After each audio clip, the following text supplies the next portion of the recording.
जी अस्सलाम वालेकुम। हम कंटिन्यू करते हैं अपने ट्रैक्स को।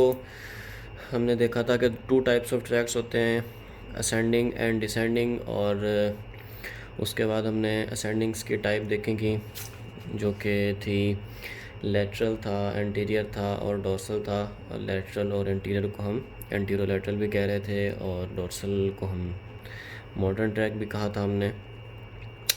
तो आज हम डिस्कस करते हैं dorsal column of ascending tracks, जिसको हम एक्सप्रेस वे भी कहते हैं या फास्ट वे कहते हैं। हमने डिस्कस किया था प्रीवियस वीडियो में। तो ये कट सेक्शन है स्पाइनल कॉर्ड का, और इस कट सेक्शन में ये देखें, ये मीजनल रिसेप्टर्स हैं, ये पसीनियन रिसेप्टर्स या मसल स्पिंडल्स और गोल्जी टेंडन ऑर्गन्स जो हैं, यहाँ से सिग्नल्स आ रहे हैं या सेंसरी सिग्नल्स आ रहे हैं और वो जा रहे हैं स्पाइनल कॉर्ड में ट्रैवल करने के लिए। अब आप देखें कि अगर हम यहाँ पे एक इसको मिड लाइन कंसिडर करते हैं तो जो मोर मीडियल है, मिड लाइन के मीडियली जो फाइबर्स हैं वो कहाँ से आ रहे हैं हमारे पास, वो लोअर बॉडी से आ रहे हैं। ठीक है, वो लोअर बॉडी मीन के फुट है, काफ है, मतलब जो आपका लोअर लिम्ब है। फिर उसके बाद जो है वो फाइबर्स जैसे जैसे आते जाएंगे मीन के एब्डोमेन और अपर लिम्ब और जो भी, तो वो लेटरली ऐड होते जाएंगे ना। तो देखिए मैंने छोटा सा स्केच बनाया ये वाला, कि ये वाला जो सबसे मीडियली है वो फुट से आएगा, फिर काप से आएगा, फिर आपका थाई से आएगा, उसके बाद अपर लिम्ब एंड वगैरह वगैरह जो भी है वो लेटरली ऐड होते जाएंगे ना। अच्छा, ये जो फाइबर्स हैं ये जो लोअर बॉडी से आते हैं ये मिलके एक बंडल बनाते हैं, और जो अपर बॉडी से आते हैं ये मिलके एक सेपरेट बंडल बनाते हैं। ठीक है, अब जो लोअर बॉडी से फाइबर्स आते हैं वो जो बंडल बनता है उसको हम बोलते हैं फेसिकुलस ग्रेसिलिस। लोअर लिम्ब में मसल होता है ना ग्रेसिलिस, तो आप इसको ऐसे याद रख सकते हैं। और अपर लिम्ब में जो है हमारा जो, या समझ लें कि अपर बॉडी से जो आता है, ट्रंक से, अपर लिम्ब से और बाकी जो पार्ट्स हैं वहाँ से जो फाइबर्स आते हैं वो मिलके एक बंडल बनाते हैं जिनको हम बोलते हैं फेसिकुलस क्यूनिएटस।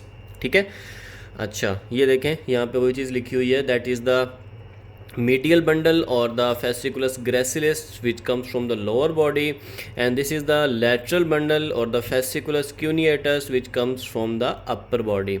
यहाँ पे स्केच बना के वही बात समझाने की ट्राई की गई है कि देखें ये जो फाइबर्स हैं, अगर इसको हम मिड लाइन कहते हैं, ये सेंटर लेते हैं स्पाइनल कॉर्ड का, तो जो फाइबर्स हैं वो लोअर बॉडी से आ रहे हैं वो मोर मीडियली जाएंगे। जैसे कि ये फुट से आ रहा है, उसके बाद ये काफ से आएगा तो ये लेटरली ऐड हो जाएगा, फिर थाई से आएगा तो ये मोर लेटरली ऐड हो जाएगा, फिर एब्डोमेन से ये मोर लेटरली, और इसी तरह अपर लिम्ब से मोर लेटरली। मीन के अपर बॉडी का जो फाइबर है वो मोर लेटरली होगा मिड लाइन के, जबकि जो लोअर बॉडी का फाइबर है वो मोर मिडली होगा मिड लाइन के। ठीक है, उसके बाद his her legs are graceful, ये एक छोटा सा एब्रीवेशन है याद रखने के लिए। ये फेसिकुलस ग्रेसिलस को इससे भी याद रख सकते हैं, और अगर आप ग्रेसिलिस मसल जो लोअर लिम्ब में होता है वहाँ से याद रखना चाहें तो आपकी मर्ज़ी है। बहरहाल ये जो हर लेग्स आर ग्रेसफुल ये थोड़ा सा ना भूलने वाला मीन कह सकते हैं। तो क्लिनिकल यहाँ पे छोटा सा, if there is a tumour in the middle of the spinal cord both feet will be damaged. ठीक है, अब कैसे होगा कि इसमें हम कहते हैं ना कि जब हमने ये कहा कि मीडियली साइड पर वो जो फाइबर्स होंगे वो कहाँ से आएंगे, वो लोअर बॉडी से आएंगे। तो अगर हम जो ट्यूमर है या जो इन्फेक्शन है या डैमेज है या जो भी है, तो वो अगर मिड लाइन के करीब होगा या मीडियली होगा तो जो डैमेज है वो लोअर बॉडी की तरफ जाएगा। तो यहाँ पे वही बात की गई है, but if it its dorsal column laterally upper body sensations and working is also lost। वही बात कि अगर सिर्फ मीडियली या सेंट्रली फाइबर्स डैमेज होंगे तो लोअर बॉडी फंक्शनिंग या जो है उसकी समझ लें कि वर्किंग अफेक्ट होगी, और अगर लेटरली भी ऐड हो जाएगा तो अपर बॉडी की साथ शामिल हो जाएगी, वो भी अफेक्ट होगी। ठीक है, उसके बाद sensations from the lower part of the body are deposited medially and upper part laterally. जो बात मैं आपको यहाँ पे कर चुका कि जो सेंसेशंस हैं, जो फाइबर्स हैं, वो जो अपर बॉडी के हैं वो लेटरली होते हैं, और जो लोअर बॉडी के हैं वो मोर मीडियली होते हैं। नेक्स्ट डिस्कस करते हैं, ये dorsal column sensations move ipsilaterally, they do not cross each other up to medulla and there they cross each other. अब इसमें कह रहा है कि जो फाइबर्स हैं ना डॉर्सल कॉलम के, यानी कि डॉर्सल कॉलम के जो फाइबर्स हैं, ये जो बंडल्स हैं अपना हमने कहा फेसिकुलस, ये अप टू मिडल्ला तो जाते हैं इप्सिलैटरली, मीन के जो लेफ्ट साइड से सेंसेशन आ रही है वो लेफ्ट साइड पे ही ट्रैवल करेगी, जो राइट साइड से सेंसेशन आ रही है वो राइट साइड पे ही ट्रैवल करेगी। लेकिन मिडल्ला में जाके इनकी क्रॉसिंग होती है, या समझ लें कि डीकसेशन कहते हैं हम उसे ना, तो वो डीकसेशन होती है। उस डीकसेशन के बाद क्या होगा कि जो फाइबर या सेंसेशन राइट से आ रही थी वो फिर लेफ़्ट में ट्रैवल करेगी आगे, जो और जाएगी हमारे सेरिब्रल कॉर्टेक्स तक, और जो लेफ़्ट से आ रही थी वो समझ लें कि राइट साइड पे हो जाएगी ना। ठीक है, ये छोटी सी डायग्राम है और इसमें ये बात की हुई है कि यहाँ पे क्रॉसिंग होगी।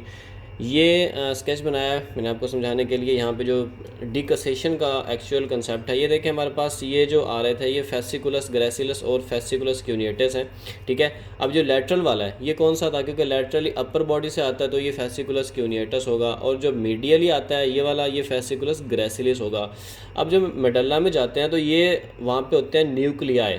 ठीक है, न्यूक्लियाई हमने देखा था कि पीसेस ऑफ ग्रे मैटर होते हैं, एम्बेडेड इन वाइट मैटर होते हैं। ठीक है, उनको हम न्यूक्लियाई बोलते हैं। तो वहाँ पे होंगे न्यूक्लियस ग्रेसिलिस एंड न्यूक्लियस क्यूनिएटस।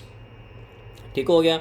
अब जो फेसिकुलस क्यूनिएटस है वो न्यूक्लियस क्यूनिएटस में जाएगा, यानी कि वहाँ पे जाके रिले करेगा, और जो ग्रेसिलिस है फेसिकुलस ग्रेसिलिस वो कहाँ जाएगा, न्यूक्लियस ग्रेसिलिस में। और इसी तरह जब ये यहाँ पे न्यूक्लियाई में रिले करेंगे न्यूक्लियस क्यूनिएटस एंड न्यूक्लियस ग्रेसिलिस में, तो फिर ये उसके बाद जब वहाँ से निकलते हैं सेकंड ऑर्डर न्यूरॉन्स तो ये क्रॉस करते हैं ना, डिकसेट होते हैं। अब देखें यहाँ मैंने आपको बताया था कि जो लेफ़्ट साइड मेन ये लेफ़्ट साइड के फाइबर्स हैं ये क्रॉस करके जाएंगे राइट साइड की तरफ, और जो राइट साइड के फाइबर्स हैं वो आ जाएंगे हमारे पास लेफ़्ट की तरफ। अब जब ये दोनों फाइबर्स क्रॉस ओवर करते हैं तो ये एक सब मतलब कि एक अलग या न्यू बंडल बनाते हैं जिसको हम बोलते हैं मीडियल लेमिनिस्कस। ठीक है, अब ये मीडियल लेमिनिस्कस राइट पे भी बनेगा और लेफ़्ट पे भी बनेगा। ठीक हो गया।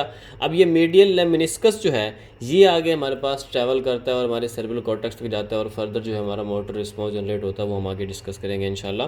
अब एक छोटी सी बात यहाँ पे बताऊँगा आपको कि फेसिकुलस और लेमिनिस्कस में क्या फ़र्क होता है। जो फेसिकुलस होता है ना वो एक सर्कुलर सा बंडल होता है फाइबर्स का। ठीक है, और जो लेमिनिस्कस होता है वो एक फ्लैटेंड सा बंडल होता है ना। ये देखिए ये सर्कुलर सा है फेसिकुलस, और ये लेमिनिस्कस क्या है, ये फ्लैटेंड सा बंडल है, इसको हम लेमिनिस्कस बोलते हैं। ये जो सारा सिस्टम मैंने आपको बताया इसको हम कह देते हैं डॉर्सल कॉलम मीडियल लेमिनिस्कल सिस्टम, क्योंकि डॉर्सल कॉलम क्योंकि वो डॉर्सली फाइबर्स मूव करके आते हैं डॉर्सल कॉलम में, और आगे जाकर मेडल्ला के बाद वो डिकसेशन के बाद क्या बनाते हैं, मीडियल लेमिनिस्कस बनाते हैं। तो इसलिए हम इस पूरे सिस्टम को डॉर्सल कॉलम मीडियल लेमिनिस्कल सिस्टम भी कहते हैं। तो उसके बाद ट्रैवलिंग कहाँ पर है इसकी, मीडियल लेमिनिस्कल सिस्टम जो है वो मेडल्ला के बाद पॉन्स और मिड ब्रेन के बाद इसने जाना है थैलेमस में। थैलेमस में इसने एक्चुअली जो है इसका जो अल्टीमेट डेस्टिनेशन है इसकी वो है वेंट्रोपोस्ट्रोलैटरल न्यूक्लियस। ठीक है, वेंट्रोपोस्ट्रोलैटरल न्यूक्लियस ये हम इंशाल्लाह जब थैलेमस में आएंगे तो ज़रूर आपसे डिस्कस करेंगे। बहरहाल इसका छोटा सा ब्रीफ मैं आपको आगे देता हूँ। और ये देखें ये है जी हमारे पास थैलेमस का समझने के स्ट्रक्चर। इसमें मैं आपको बाद में बताता हूँ वेंट्रोपोस्टोलैटरल न्यूक्लियस का। इसमें समझ लें कि जो पहले आपको न्यूरॉन्स का बताता हूँ, जो सेकंड ऑर्डर न्यूरॉन है वो टर्मिनेट करता है कहाँ पे, ventroposterolateral nucleus in the thalamus, and third order neuron start here, जो कि हमारे सेरेब्रल कॉर्टेक्स में जाएगा, जैसे रेडिएट करेगा। हम उन जो फाइबर्स वहाँ से निकलते हैं उनको कोरोना रेडिएटा भी बोल देते हैं, वो बात की बात इंशाल्लाह डिस्कस करेंगे। और उसके बाद lot of white matter press together between thalamus and lentiform nucleus in internal capsule, ये भी नेक्स्ट स्ट्रक्चर्स हैं, डिस्कस करता हूँ। अच्छा, ये थर्ड ऑर्डर न्यूरॉन, यहाँ देखें ये थर्ड ऑर्डर न्यूरॉन क्या करेगा, स्टार्ट करेगा in the ventroposterolateral nucleus and enters in the internal capsule in the posterior limb and move up and reach the cerebral cortex and get the connected to the postcentral gyrus और sensory cortex। यहाँ पे थोड़ी सी technical बात है, वो ये है कि मतलब कि जहाँ से थर्ड ऑर्डर न्यूरॉन स्टार्ट होगा वो हमारे पास कहाँ से होना है, वेंट्रोपोस्टरोलैटरल न्यूक्लियस से स्टार्ट होना है। ठीक है, अब वेंट्रोपोस्टरोलैटरल न्यूक्लियस से जो स्टार्ट होगा वो फाइबर जाएगा इंटरनल कैप्सूल में। इंटरनल कैप्सूल क्या होता है, ये एक वाइट मैटर होता है जो थैलेमस और लेंटिफॉर्म न्यूक्लियस के बीच में प्रेस्ड हुआ होता है। ये स्ट्रक्चर्स आगे इंशाल्लाह समझ आएंगे। बहरहाल अभी थोड़ा सा इसको समझ देख लें कि what is the internal capsule, जो कि लेंटिफॉर्म न्यूक्लियस और थैलेमस के बीच बिटवीन जो है वो प्रेस्ड वाइट मैटर होता है। ठीक है, और वहाँ से जो है उसके पोस्टीरियर लिम्ब में जाता है ये फाइबर्स, और उनसे आगे मतलब रेडिएट करते हैं किसकी तरफ, हमारा जो पोस्ट सेंट्रल गायरस है, ये सेंसरी कॉर्टेक्स है वहाँ पे। ये देखें ये थैलेमस की डायग्राम है, इसको हम थ्री पार्ट्स में डिवाइड करते हैं, या मतलब इसकी थ्री साइड्स होती हैं, मीडियल, एंटीरियर एंड लेटरल। अब जो लेटरल होता है उसको भी दो मतलब पोर्शन में डिवाइड करते हैं, which is dorsal and ventral. जो वेंट्रल पोर्शन होता है ना, इसमें तीन न्यूक्लियाई होते हैं, एक होता है एंटीरियर, एक होता है इंटरमीडिएट और एक होता है पोस्टीरियर। चूँकि ये वेंट्रल का पार्ट है, मतलब ये न्यूक्लियाई वेंट्रल पोर्शन में है ना, तो इनको हम नाम देते हैं ventro anterior nucleus, ventro intermediate nucleus and ventro posterior nucleus. This is the nucleus ventro posterior nucleus, जहाँ पे डोर्सल कॉलम के जो फाइबर्स हैं वो अल्टीमेटली अपना रीच करेंगे और यहाँ से वो आगे जाएंगे किसमें, इंटरनल कैप्सूल में, और वहाँ से रेडिएट करेंगे हमारे पोस्ट सेंट्रल गायरस में। ठीक है, ये स्ट्रक्चर है, दिखाया गया है आपको। ये देखें, ये internal capsule, this structure is the internal capsule. अब ये वाइट मैटर है प्रेस्ड किसके दरमियान, लेंटिफॉर्म न्यूक्लियस और थैलेमस के दरमियान। यहाँ पे देखें मैंने बताया हुआ कि ये लेंटिफॉर्म और थैलेमस के दरमियान प्रेस्ड वो वाइट मैटर है। तो ये देखें, ये हमारे पास क्या है, थैलेमस, और ये लेंटिफॉर्म न्यूक्लियस, इसके दरमियान में जो ये वाइट मैटर का मतलब पीस प्रेस हुआ हुआ है, इसको हम कहते हैं इंटरनल कैप्सूल। इसको अगर हम सेपरेटली ड्रॉ करते हैं तो ये कुछ इस तरह का होता है। इसके दो लिम्स होते हैं, एंटीरियर लिम्ब होता है इसका और पोस्टीरियर लिम्ब होता है, और ये सेंटर में इसका छोटा सा पॉइंट होता है या कर्व होता है जिसको हम जीनो बोल देते हैं ना। और यहाँ पे मैंने बात की थी कि जो फाइबर्स हैं वो इंटरनल कैप्सूल से निकलने के बाद कहाँ जाएंगे, हमारे पास सेंसरी कॉर्टेक्स या पोस्ट सेंट्रल गायरस। यहाँ देखें, पोस्ट सेंट्रल गायरस में जाएंगे तो ये देखें, अगर हम ये ब्रेन ड्रॉ करते हैं तो ये सल्काए होते हैं ब्रेन के, अगर इनको हम ड्रॉ करते हैं तो ये जो पोर्शन है, ये जो सेंट्रल सल्कस होता है, ये जो लाइन है रेड वाली, इसको हम कहते हैं सेंट्रल सल्कस। तो पोस्ट सेंट्रल मीन के सेंट्रल सल्कस के बाद वाला जो एरिया है उसको हम कहते हैं पोस्ट सेंट्रल गायरस। ये एक्चुअली हमारा सेंसरी कॉर्टेक्स होता है जहाँ पे हमारी सेंसेशंस जाती हैं।